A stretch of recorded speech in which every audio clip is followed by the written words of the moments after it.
SpaceX has just completed a major test of Ship 35, marking an important milestone on the road to Flight 9 of the Starship program. Well, unfortunately, SpaceX's full static fire of Ship 35 did not go so well last night. In fact, we're all waiting on word from SpaceX as to what exactly happened, but it's unclear if SpaceX will ever actually tell us.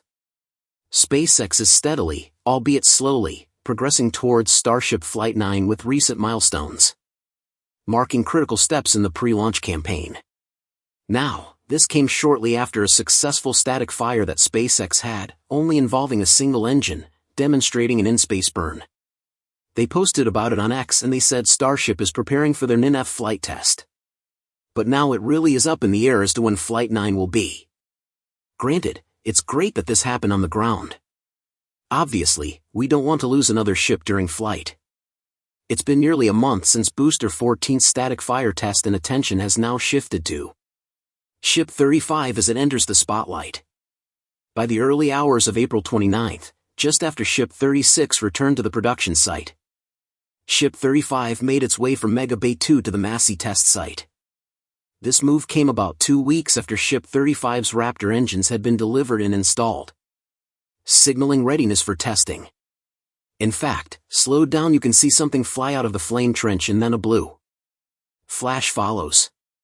So now, Ship 35 has left Masses, the testing site where this happened last night, and is being rolled back to the production site. After that day, Ship 35 underwent an initial venting procedure, a small but necessary step to prepare the ship's tanks and plumbing for full-scale operations. And remember, this static fire was notably different from the single-engine static fire. Not only because it was all 6 engines, but the test lasted about 30 seconds. And that's where things started to go wrong. That evening, teams performed a tank system check to verify fuel flow and pressurization systems. These preparations culminated the following night, April 30th, in the ship's first static fire test. Under cover of darkness, a brief flash of flame lit up the launch stand, followed by a modest plume of smoke. The low intensity indicated a single-engine ignition, later confirmed by SpaceX. The test involved only limited propellant loading, just a partial fill of the methane tank and less than a third of the liquid oxygen tank. Footage released on SpaceX's official X account showed one sea-level Raptor engine igniting for approximately 7 seconds, likely reaching its maximum thrust of 230 tons. The first and second wave of the engine's air conditioning system was the first wave of the engine ignition. SpaceX commented on the event, stating, "The Starship preparing for our NINF flight test completed a single-engine static fire demonstrating an in-space burn. This milestone is particularly important because it serves as a test for mid-flight engine reignition, a critical maneuver that will allow Starship to perform complex in-space burns. While this was previously demonstrated on Flight 6, the company was unable to replicate the feat on Flight 7 and 8. In fact, during both Flight 7 and Flight 8, the point to where we lost the ship or the explosion happened was around that 7.5-minute mark for both of those. So something is happening that seems very similar around the same time. This test is a step toward ensuring reliability and that capability for Flight 9. However, this is only the beginning of Ship 35's test campaign. To move closer to launch readiness, SpaceX must also complete a 6-engine static fire, involving all 3 sea-level and 3 vacuum Raptors. The company attempted this next step on the afternoon of May 1st, initiating fueling and venting procedures. But after some progress, the system was detanked, indicating an upward attempt. A second try was hinted at shortly after, based on temporary road closures, posted for May 2, and the third, likely to support movement between Massey and the main factory, another sign of ongoing operations. The 6-engine test was eventually carried out as scheduled. All engines were ignited simultaneously, generating more than 1,400 tons of thrust. The firing lasted up to 30 seconds, shorter than the 1-minute test achieved by Ship 34, but long enough to test operational limits. Notably, during the burn, the engines appeared to vary their thrust levels, like simulating the adjustments needed for complex in-flight maneuvers. The flame trench system at the Massey site played a key role in dispersing the intense heat and pressure during the event. Once again, the test took place at night, but this time a powerful exhaust plume could be seen shooting from one side of the stand, a sign of the full power of the static fire. Following the recent static fire milestones, SpaceX is expected to carry out several additional tests on Ship 35 to ensure mission readiness for Starship Flight 9.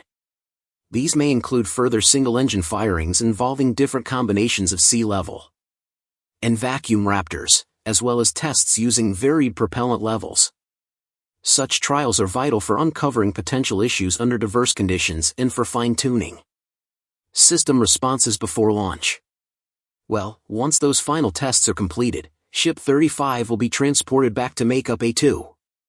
There, it will undergo a thorough inspection process, focusing on key systems such as the engines, heat shield, and fuel tanks. Any signs of wear or damage will be addressed during this phase. In checks, technicians will install the flight termination system and the payload. These steps also involve continuous monitoring, with meticulous verification before, during, and after installation, to guarantee the vehicle is in optimal condition for integration and flight. Afterwards, Ship 35 will be rolled out to the launch pad where it will be paired with Booster 14 for final integration testing and pre-launch operations. At this point, both stages will be connected in systems such as avionics, hydraulics, and fueling interfaces will be assessed for compatibility and reliability under flight-like conditions.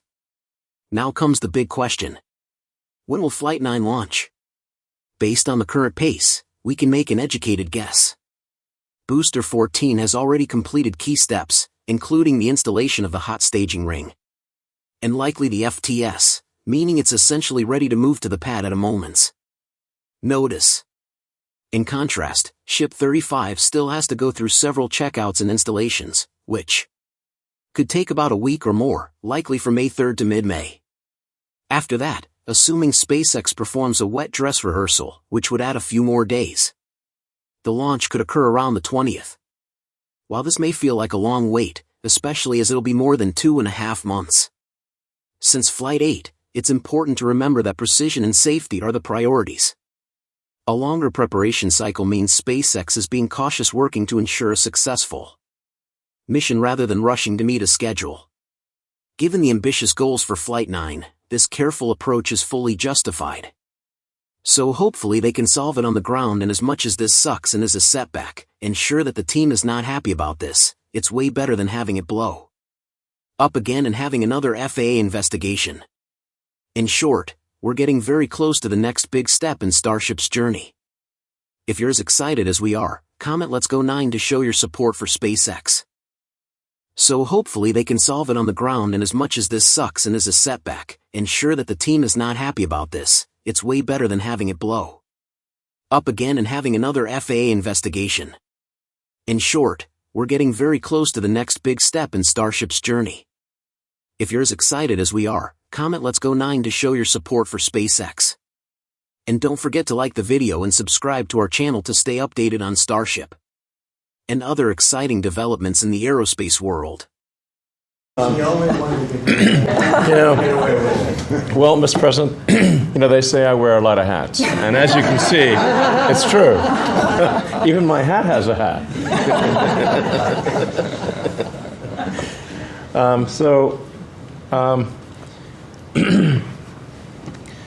The American people voted for secure borders, safe cities, and sensible spending.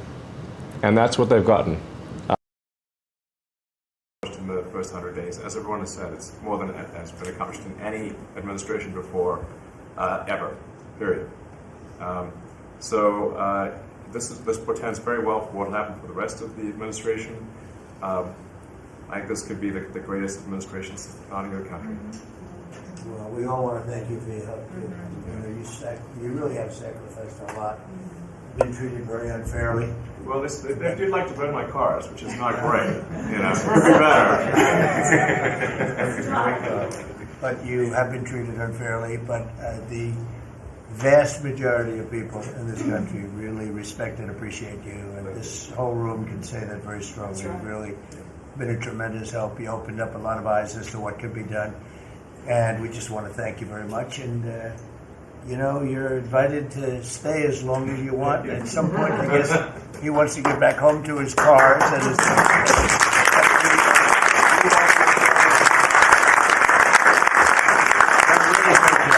You've done an incredible job. $150 billion. Think of that. Yeah. 160 now. Yeah, 160.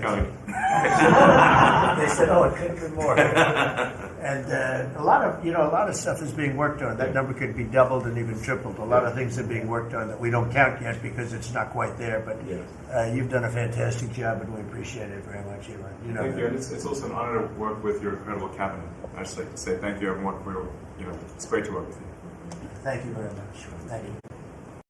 And that's about it for today's episode. Thank you so much for tuning in, and that's all for today's update. If you enjoyed watching and found it useful, please make sure to subscribe to my channel and hit the like button. And if you want to support our channel and if you want to be up to date, you can become an exclusive member, so click on our perks through the link in the description below. Thanks to watching, and see you next time.